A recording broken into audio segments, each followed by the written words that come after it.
For this module, we learned about the issue of student mental health in schools. March of 2019 brought about change from traditional schooling to a virtual learning environment due to the COVID-19 pandemic. Students were removed from classrooms with their peers and face-to-face tutelage with instructors.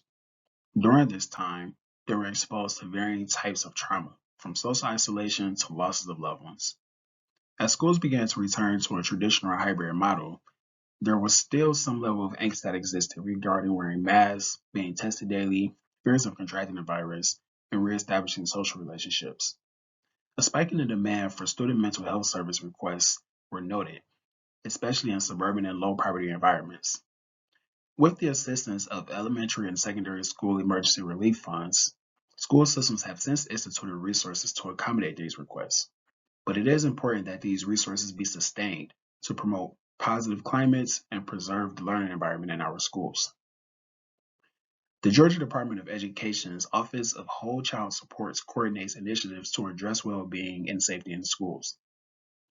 These initiatives include school-based health interventions, including school-based health centers, which address well-being and needs of students at no cost, and the Georgia APEX program that provides screening and tiered interventions in schools and communities.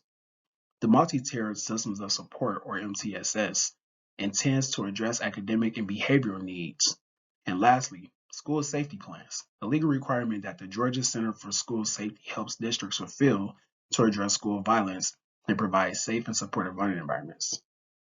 As ESS-ER funds are set to expire in September, a holistic approach for continued support of student mental health must remain in place.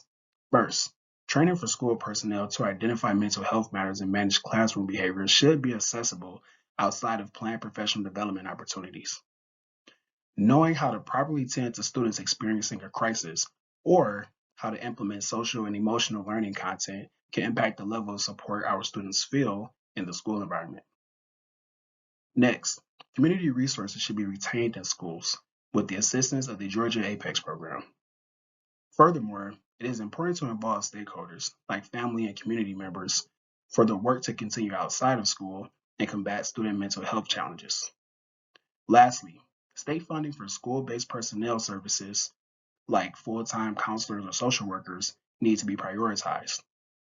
Utilizing these strategies will promote positive school climates for students with unmet needs, which will ultimately foster student achievement. Thank you.